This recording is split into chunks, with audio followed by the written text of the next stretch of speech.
आप लोग का स्वागत है फिर से हमारे YouTube channel civil technical group by Bhim sir. दोस्तों, आज की जो हेडिंग है ये परिभ्रमण त्रिज्या। ये परिभ्रमण त्रिज्या जो संपीड़न उपांक चैप्टर से लिया गया है और इसी के बारे में हम आपको बताएंगे कि परिभ्रमण त्रिज्या होता क्या है। परिभ्रमण त्रिज्या हम लोग पढ़ लेंगे, तो इसके बाद नेक्स्ट आपकी हेडिंग होगी न्यूनतम परिभ्रमण त्रिज्या।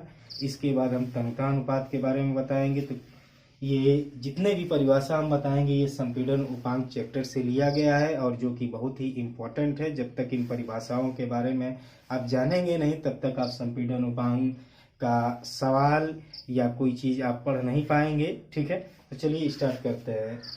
यहाँ पे हेडिंग लिखे हुए हैं परिभ्रमण त्रिज्या और इसका यहाँ पे परिभाषा लिख दी है, ध्यान दीजिए। परिभ्रमण त्रिज्या दोस्तों थोड़ा सा हम समझा दें। परिभ्रमण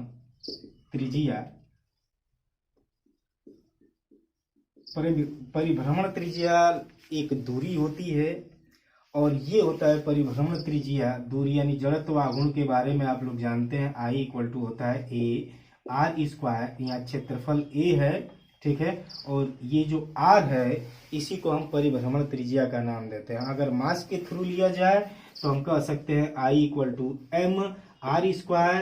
तो यहाँ पे हम मास के बारे में नहीं पढ़ रहे हैं, हम पढ़ रहे हैं क्षेत्रफल के अनुसार, ठीक है।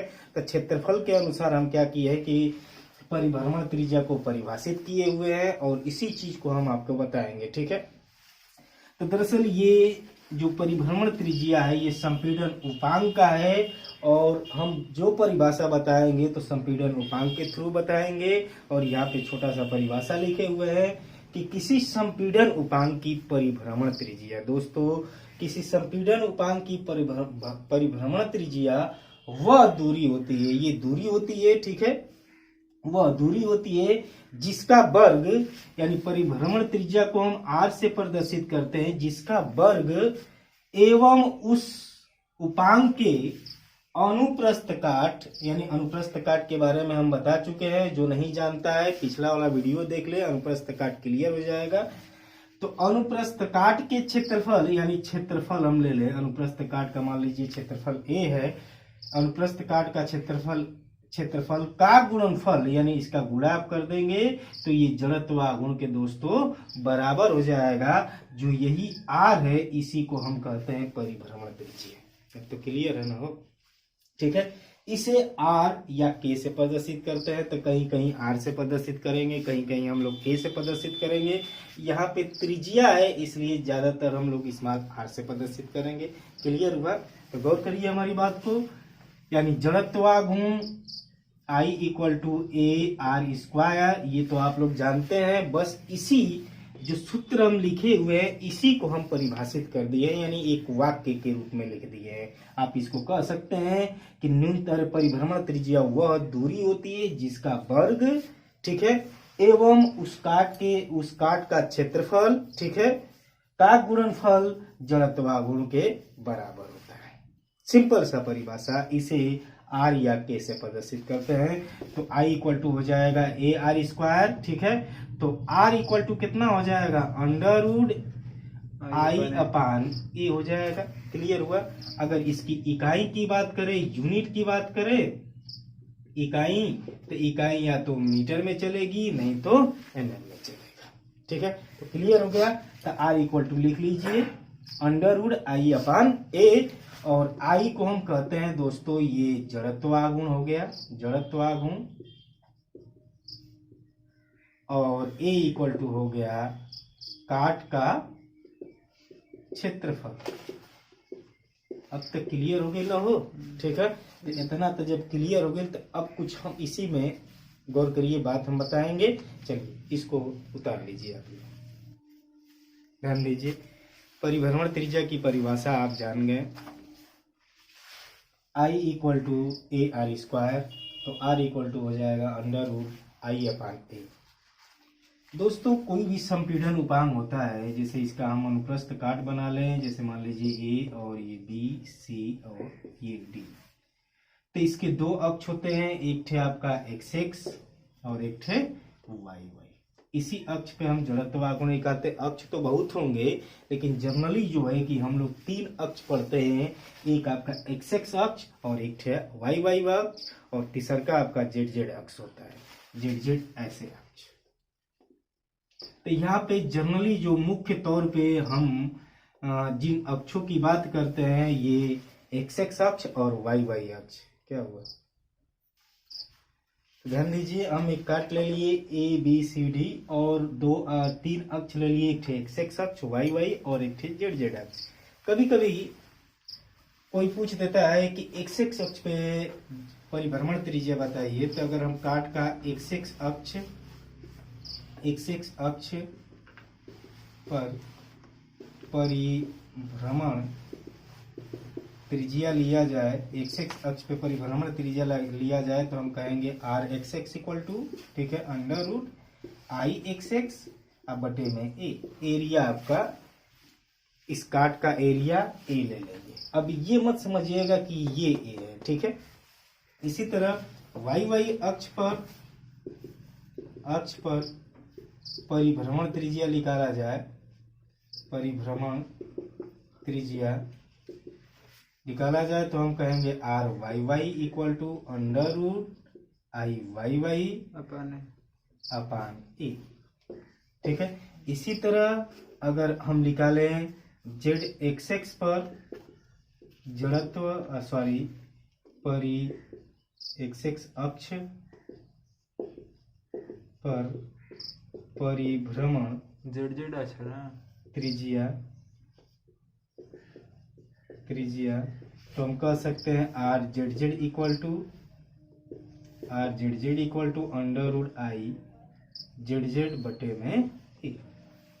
यानी किसी भी अक्ष पे अगर हमें परिभ्रमण त्रिज्या चाहिए, तो उस अक्ष पे आप जड़त्व आघूर्ण निकाल लीजिए, और जितने भी काट का संपूर्ण क्षेत्रफल है, उस क्षेत्रफल से भाग देके अंडर रूट कर देंगे, तो उस अक्ष का परिभ्रमण त्रिज्या दोस्तों निकल जाएगा। जैसे एक्स एक्स अक्ष पे निकाले परिभ्रमण त्रिज्या, तो हम कह दिए R X X equal to under root I X X upon A. इसी तरह वाई वाई अक्ष पे निकालेंगे तो कहेंगे R Y Y equal to under root I X X और आर वाई वाई बटे में ए। इसी तरह जेड जेड पे निकालेंगे तो हम कहेंगे R Z Z equal to under root I Z Z बटे में ए। क्लियर हुआ। अब देखिए, ये तो परिभ्रमण त्रिज्या की परिभाषा तो हम समझ चुके हैं। मेन देखिए, इस संपीड़न उपांग में मेन क्या है, न्यूनतम परिभ्रमण त्रिज्या। न्यूनतम परिभ्रमण त्रिज्या होता क्या, तो क्या किया जाता है कि जो एक्स एक्स अक्ष पे परिभ्रमण त्रिज्या आता है और वाई वाई अक्ष पे परिभ्रमण त्रिज्या आता है, इन दोनों परिभ्रमण त्रिज्या में जो सबसे कम होता है उसी को हम न्यूनतम परिभ्रमण त्रिज्या कहते हैं। ठीक है, अर्थात ऊपर वाले को मिटा दे रहे हैं। अगर आपसे कोई पूछ दे कि न्यूनतम परिभ्रमण त्रिज्या, न्यूनतम परिभ्रमण त्रिज्या, भ्रमण त्रिज्या, तो आप कह सकते हैं न्यूनतम परिभ्रमण त्रिज्या को आर मिनिमम से हम प्रदर्शित करेंगे।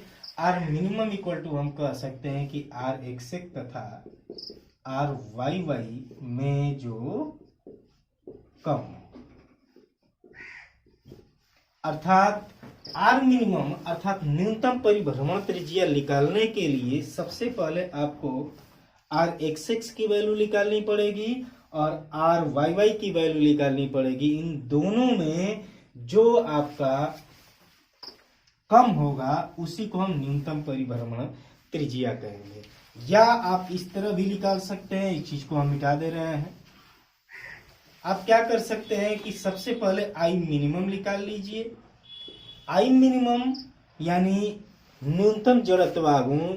तो आप क्या करिए कि एक्स एक्स अक्ष और वाई वाई अक्ष पे आप जड़त्व आघूर्ण निकालिए। इन दोनों में जो सबसे कम होगा उसी को हम कहते हैं न्यूनतम जड़त्व आघूर्ण। अर्थात आई एक्स एक्स तथा आई वाई वाई में जो कम हो, तो जो सबसे कम होगा उसी को आई मिनिमम कहेंगे। और जब आई मिनिमम निकल जाएगा तो तो आर मिनिमम दोस्तों निकाल लीजिएगा, आर मिनिमम इक्वल टू हो जाएगा आई मिनिमम बटे में ए। ठीक है, तो न्यूनतम परिभ्रमण त्रिज्या के बारे में आप जान गए। तो न्यूनतम परिभ्रमण त्रिज्या हम समझ चुके हैं। तो कभी कभी इसका परिभाषा भी पूछ देता है कि न्यूनतम परिभ्रमण त्रिज्या को परिभाषित कीजिए। तो जो अभी परिभ्रमण त्रिज्या हम बताए हुए हैं, परिभ्रमण त्रिज्या का परिभाषा हम दिए हुए हैं, उसी परिभ्रमण त्रिज्या की परिभाषा में आप लिख सकते हैं कि किसी संपीड़न उपांग का न्यूनतम परिभ्रमण त्रिज्या। दोस्तों लिख लीजिए आप सभी लोग कि न्यूनतम परिभ्रमण त्रिज्या का परिभाषा हम बोल दे रहे हैं, किसी संपीड़न उपांग का न्यूनतम परिभ्रमण त्रिज्या वह दूरी होती है जिसका वर्ग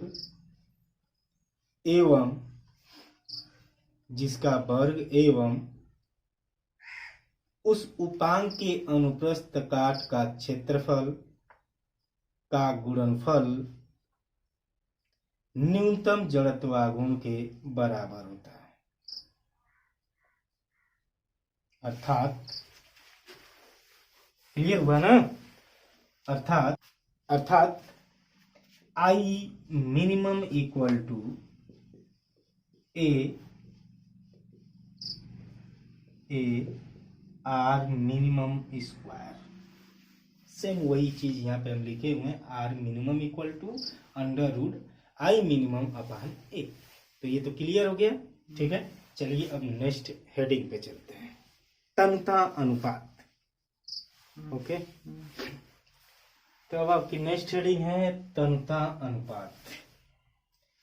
ये देखिए, संपीड़न उपांग का सबसे इम्पोर्टेंट हेडिंग तन्यता अनुपात को ही माना जाता है, और संपीड़न उपांग में जो ये हेडिंग है बहुत ही इम्पोर्टेंट है, और इस हेडिंग के बारे में आप लोग को जानना बहुत जरूरी है। इसका एक छोटा सा परिभाषा हम लिखे हुए हैं, ध्यान दीजिए। तन्यता अनुपात एक रेशियो होता है, यानी अर्थात अनुपात होता है। ये किसका अनुपात होता है? तो प्रभावी लंबाई, यानी किसी संपीड़न उपांग की प्रभावी लंबाई और उसी संपीड़न उपांग का न्यूनतम परिभ्रमण त्रिज्या का अनुपात होता है। तो इसी को हम तन्यता अनुपात बोलते हैं। यहाँ पे एकदम जो परिभाषा इसका सूत्र में है वही परिभाषा हम लिख चुके हैं, यानी जो सूत्र का अनुपात है, जो रेशियो था, उसी रेशियो को हम वाक्य के रूप में लिख दिए हैं। सिंपल सा कि किसी संपीड़न उपांग की प्रभावी लंबाई L तथा न्यूनतम परिभ्रमण त्रिज्या के अनुपात को तन्यता अनुपात कहते हैं। इसे लैम्डा से प्रदर्शित करते हैं या लैम्डा से दर्शाते हैं, यानी लैम्डा इक्वल टू प्रभावी लंबाई बटे में न्यूनतम परिभ्रमण त्रिज्या, अर्थात lambda equal to small l बटे में r मिनिमम। सिंपल सा है, ये सूत्र आप लोग को जानना बहुत जरूरी है। ये सूत्र आप जान गए तो हमें संपीड़न उपांग का अगर हम सवाल लगाएंगे, यानी संपीड़न उपांग का सवाल लगाएंगे या सामर्थ्य निकालेंगे, तो ये लैम्डा सबसे इम्पोर्टेंट रहेगा। तो लैम्डा के लिए सबसे पहले आपको जानना पड़ेगा प्रभावी लंबाई। ये प्रभावी लंबाई के बारे में हम बता चुके हैं, इस पे एक वीडियो भी बन चुका है। न्यूनतम परिभ्रमण त्रिज्या इसी वीडियो में हम बताए हुए हैं स्टार्टिंग में कि न्यूनतम परिभ्रमण त्रिज्या क्या होता है। तो इन दोनों के बारे में आप जान चुके हैं। इसके बाद आप लैम्डा के बारे में अर्थात तन्यता अनुपात के बारे में जानेंगे, और तन्यता अनुपात इक्वल टू होता है L बटे में R मिनिमम। ठीक है, तो दोस्तों आज के लिए इतना। कल हम नेक्स्ट हेडिंग हम पढ़ाएंगे संपीड़न उपांग का सामर्थ्य, यानी संपीड़न उपांग का सामर्थ्य कैसे निकाला जाता है, और उस पर एक छोटा सा सवाल हम बताएंगे। क्लियर?